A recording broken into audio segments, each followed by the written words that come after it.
News এই মুহূর্তে নিবেদন করছেন টেক অফ এভিয়েশন।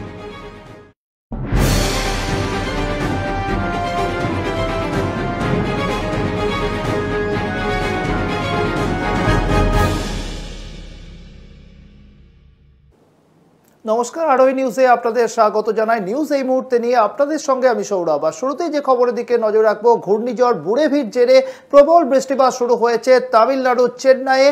সেখানে কিন্তু গতকাল রাত থেকেই কিন্তু আবহাওয়ার পরিবর্তন হয়। ঘূর্ণিঝড় বুরেভির জেরে প্রবল বৃষ্টি শুরু হয়েছে তামিলনাড়ুর চেন্নাই এবং ডেল্টা জেলায়। যদিও বুরেভি শক্তি হারালেও কেরল সরকার কিন্তু এই ঘূর্ণিঝড়ের জন্য রেড অ্যালার্ট জারি করেছে। তিরুবনন্তপুরম বিমানবন্দরে 8 ঘন্টা বন্ধ রাখা হয়েছে। সেই সঙ্গে কেরলের 5টি জেলায় সরকারি ছুটি ঘোষণা করা হয়েছে। আপনাদের আরও একবার জানিয়ে রাখি, ঘূর্ণিঝড় বুরেভির জেরে প্রবল বৃষ্টিপাত শুরু হয়েছে তামিলনাড়ুর চেন্নাই এবং ডেল্টা জেলায়। যদিও বুরেভি শক্তি হারালেও কেরল সরকার কিন্তু এই ঘূর্ণিঝড়ের জন্য রেড অ্যালার্ট জারি করেছে। তিরুবনন্তপুরম বিমানবন্দরে 8 ঘন্টা বন্ধ রাখা হয়েছে। সেই সঙ্গে কেরলের 5টি জেলা সরকারি ছুটি ঘোষণা করা হয়েছে।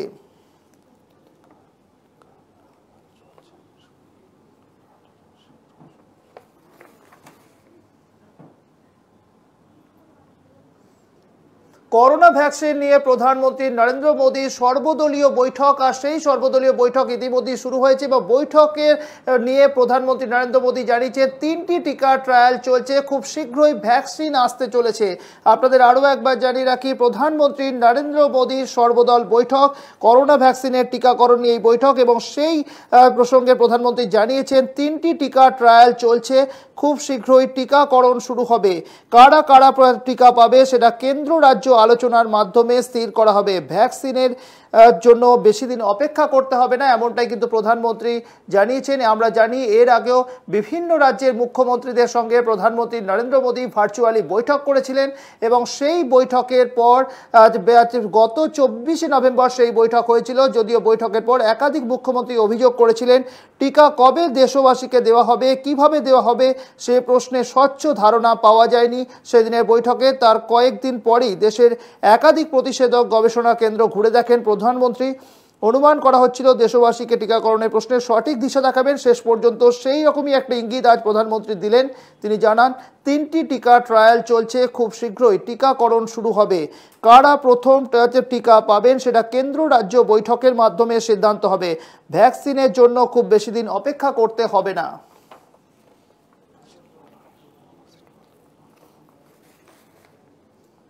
আর সেই পরের খবরে, ভুয়ো মাসাজ পার্লারে গিয়ে সর্বস্ব হারালো এক যুবক। ঘটনাটি ঘটেছে চাঁদনি চক মেট্রো স্টেশনের কাছে। একটি ভুয়ো পার্লার থেকে তাকে ফোন করা হয়। ভুয়ো মাসাজ পার্লারে গিয়ে সর্বস্ব খোয়ালেন এক যুবক। অভিযোগ, চাঁদনি চক মেট্রো এলাকায় একটি বিজ্ঞাপন দেখে সে ফোন করেছিলেন। এরপর টাকা নিয়ে গিরিশ পার্ক মেট্রো স্টেশন এলাকায় অপেক্ষা করে। নির্ধারিত সময়ে এক ব্যক্তি স্কুটিতে এসে তাকে সোনাগাছি নীলমণি মিত্র স্ট্রিটের একটি বাড়িতে নিয়ে যায়। সেখানে ওই ব্যক্তি আরও দুজনকে নিয়ে যুবকটিকে মারধর করে। সেই সঙ্গে তার থেকে 7,200 টাকা নিয়ে চম্পট দেয় 3 অভিযুক্ত। এরপরই গিরিশ পার্ক থানায় অভিযুক্ত মাসাজ পার্লারের বিরুদ্ধে অভিযোগ দায়ের করা হয়েছে। গিরিশ পার্ক থানায় ভুয়ো মাসাজ পার্লারের বিরুদ্ধে অভিযোগ দায়ের করা হয়েছে। পুলিশ সমগ্র বিষয়টি তদন্ত করে দেখছে।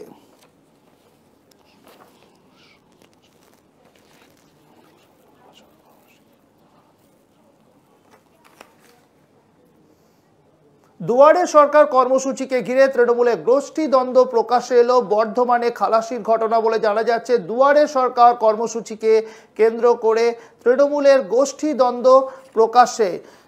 দুয়ারে সরকার কর্মসূচিকে ঘিরে তৃণমূলের গোষ্ঠী দ্বন্দ্ব প্রকাশ্যে রণক্ষেত্র হয়ে উঠল বর্ধমানে খালাসিপাড়া এলাকা। আজ পূর্ব বর্ধমানের 6 নম্বর ওয়ার্ডে তৃণমূলের 2 গোষ্ঠীর নেতা সৈয়দ মোহাম্মদ সেলিম ও শিবু ঘোষের অনুগামীদের মধ্যে ধুন্ধুমার বেঁধে যায়। বর্ধমান শহরের পৌর এলাকায় রেলওয়ে বিদ্যাপীঠ স্কুলে আজ সকাল থেকে দুয়ারে সরকার কর্মসূচি চলছিল।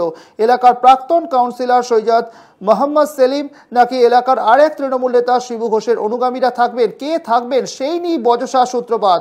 বচসা থেকে 2 পক্ষের মধ্যে হাতাহাতি সংঘর্ষে চেহারা নেয়। গোটা এলাকায় আতঙ্ক ছড়িয়ে পড়ে। সংঘর্ষে আহত হন 2 গোষ্ঠীর অন্ততপক্ষে 5 জন কর্মী সমর্থক। এরপরই তৃণমূল নেতা শিবশঙ্কর ওরফে শিবু ঘোষকে সেলিমের লোকজন বেধড়ক মারধর করে বলে অভিযোগ। একটা দিদির স্বপ্নের প্রকল্প চলছে, সেই নামে এসেছি। আমি কোনো রাজনীতির লোক না, আমি 3 বছর হয়েছে রিটায়ার করেছি, আমি কোনো পার্টি আজ পর্যন্ত করিনি। তো আমাকে এক থাপ্পড় মারলো যে ভাগ এর থেকে, সারা বুড়ো ভাম। কে মারলো এটা? যাই না, একটা মোটা মতো মোটরসাইকেলে, পরে শুনছি নাকি ওর নাম হচ্ছে কি শিবু ঘোষ। শুনুন, দুয়ারে সরকার এটা আমাদের মাননীয় মুখ্যমন্ত্রী মমতা বন্দ্যোপাধ্যায়ের স্বপ্নের প্রকল্প এবং তিনি 10টা প্রকল্প মানুষের দুয়ারে পাঠিয়েছেন। সকাল থেকে আমাদের এখানকার মানুষ সেই পরিষেবা নেবার জন্য মাঠে ভিড় করেছে। আমাদের ছেলেমেয়েরা এখানে দাঁড়িয়ে মানুষকে সেই পরিষেবা দিচ্ছে। শিবু ঘোষ সে এসে এখানে এলাকা উত্তপ্ত করে, যাতে সুষ্ঠুভাবে এটা না হয়, যাতে আমাদের ছেলেমেয়েরা মানুষের কাছে পরিষেবা দিচ্ছে এই প্রচারটা না হয়, 5-10টা লোক নিয়ে এসে তারা এই নোংরামিটা করছে। কেন্দ্রীয় সরকারের কৃষি আইনের প্রতিবাদে বোলপুরে বাম কংগ্রেস যৌথ মিছিল। আজ মিছিল করা হলো। বাম এবং কংগ্রেস দুই রাজনৈতিক দলের সদস্যরাই সেখানে উপস্থিত ছিলেন। কেন্দ্রীয় সরকারের কৃষি আইনের প্রতিবাদে বোলপুরে যৌথ মিছিল বাম কংগ্রেসের। কৃষকদের দাবি, জনবিরোধী এই কৃষক আইন প্রত্যাহার করতে হবে। কৃষক বিরোধী কৃষি আইনের বিরোধিতা করে কৃষকদের পাশে থাকার সমর্থন আদায় করতে বোলপুর শহরে বাম ও কংগ্রেস যৌথ উদ্যোগে পথ অবরোধ করে সাধারণ মানুষকে কৃষকদের এই আন্দোলনে পাশে থাকার ডাক জানিয়ে এদিনের এই বিক্ষোভ ও পথ অবরোধ কর্মসূচি বেশ কিছুক্ষণ ধরে বোলপুর সিনেমা হল তলায় এই বিক্ষোভ। কৃষি আইন প্রত্যাহারের পাশাপাশি বোলপুরের শিবপুর মৌজা অধিগৃহীত জমি চাষিদের ফেরত দেওয়ার আর্জি জানিয়ে এদিনের এই বিক্ষোভ কর্মসূচিতে দুই রাজনৈতিক দলই অংশ নিয়েছিলেন এবং একই সঙ্গে কেন্দ্রীয় সরকারের বিরুদ্ধে সোচ্চার হন তারা। কৃষকরা দিল্লিতে দিনের পর দিন ধর্ণা দিয়ে বসে আছে। তা আইন বাতিলের প্রতিবাদে তারা এই আন্দোলন করতে, তাকে সমর্থনের জন্য তাদের আন্দোলনকে আমরা এখান থেকে সমর্থন করি। কৃষি বিল আইন প্রত্যাহার করা হোক। স্বৈরাচারী সরকার তারা যেভাবে কৃষকদের ওপর আক্রমণ করছে, কৃষকের আন্দোলন ভাঙার চেষ্টা করছে, আমরা সেটার বিরোধিতা করছি। সেই বিরোধিতার কারণেই আজকে আমাদের গোটা দেশ জুড়ে রাস্তার ওপর প্রতিবাদ সভা আমাদের হচ্ছে। সরকারি বাস ও বাইকের মুখোমুখি সংঘর্ষ, মৃত্যু হলো একজনের, আহত হয়েছেন আরও একজন। ঘটনাটি ঘটেছে জলপাইগুড়ির গরুমারাতে। সরকারি বাস ও বাইকের মুখোমুখি সংঘর্ষের ঘটনা, সেখানে মৃত্যু হয়েছে এক বাইক আরোহীর, গুরুতর আহত হয়েছেন আরও একজন। আজ সকালে ঘটনাটি ঘটেছে মেটেলি ব্লকের গরুমারা ও লাটাগুড়ি বনাঞ্চলের মাঝে 31 নম্বর জাতীয় সড়কে। উত্তরবঙ্গ রাষ্ট্রীয় পরিবহন নিগমের একটি বাসের সঙ্গে মুখোমুখি সংঘর্ষে দুর্ঘটনাটি ঘটেছে বলে পুলিশ সূত্রে খবর। এদিন সকালে জলপাইগুড়ি থেকে মালবাজারের দিকে বাসটি যাচ্ছিল, অন্যদিকে বাতাবাড়ি থেকে লাটাগুড়ির দিকে দুটি বাইকে করে যাচ্ছিলেন 3 জন। গরুমারা গেটের প্রায় 1 কিলোমিটার দূরে জঙ্গলের রাস্তায় বাইকটি বাসের সামনে সজোরে ধাক্কা মারে। ঘটনায় বাইক থেকে ছিটকে পড়ে যান দুই আরোহী। ঘটনাস্থলে মৃত্যু হয় একজনের, অপরজন গুরুতর আহত হন। স্থানীয় জনগণ আহত ব্যক্তিকে চালসার মঙ্গলবাড়ি গ্রামীণ হাসপাতালে নিয়ে যান। খবর পেয়ে ঘটনাস্থলে যায় মেটেলি থানার পুলিশ বাস ও বাইকটিকে আটক করেছে।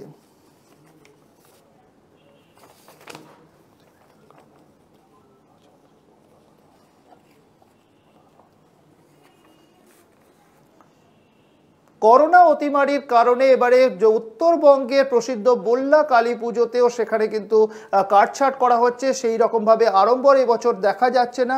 করোনা অতিমারির কারণে এবার উত্তরবঙ্গের প্রাচীন ঐতিহ্যবাহী বল্লা কালীমাতার পুজো শুধুমাত্র রীতি মেনে পুজো অনুষ্ঠিত হলেও হচ্ছে না। এই পুজোকে ঘিরে 4 দিনের মেলা। শুধু তাই নয়, করোনা সামাজিক দূরত্ব বিধির কারণে এবার পুজোকে ঘিরে যাতে ভক্ত সমাগম না হয়, সেজন্য আজ ভোর থেকে পুণ্যার্থী ও ভক্তদের রুখতে কঠোর সজাগ ছিল পুলিশ প্রশাসন। যার ফলে অন্যান্য বছর যেখানে বল্লা বাসস্ট্যান্ড চত্বর থেকে বল্লা কালীমাতার মন্দির প্রাঙ্গণ অবধি 2 কিলোমিটার রাস্তা যেখানে ভক্ত পুণ্যার্থীদের ফিরে সমাগম ঘটত, সেখানে একদম ফাঁকা শুনশান।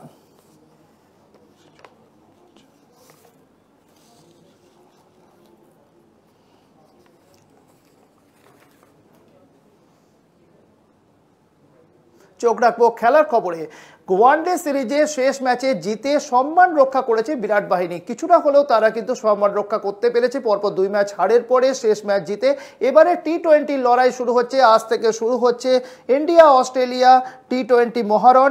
অজিদের দেশে ভারতের টি-20 লড়াই আজ থেকে শুরু হচ্ছে। ওয়ানডে সিরিজে কোনো রকমের লজ্জাজনক হার থেকে মুখ রক্ষা করেছিল বিরাট বাহিনী।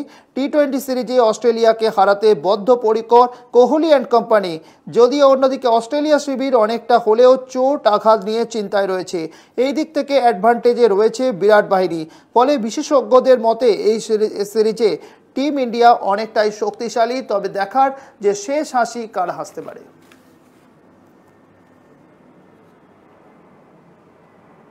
নিউজ এই মুহূর্তে এখনকার মতো এই পর্যন্তই। দিনভর সংবাদ অন্যান্য অনুষ্ঠানের জন্য দেখতে থাকুন আরোহী নিউজ।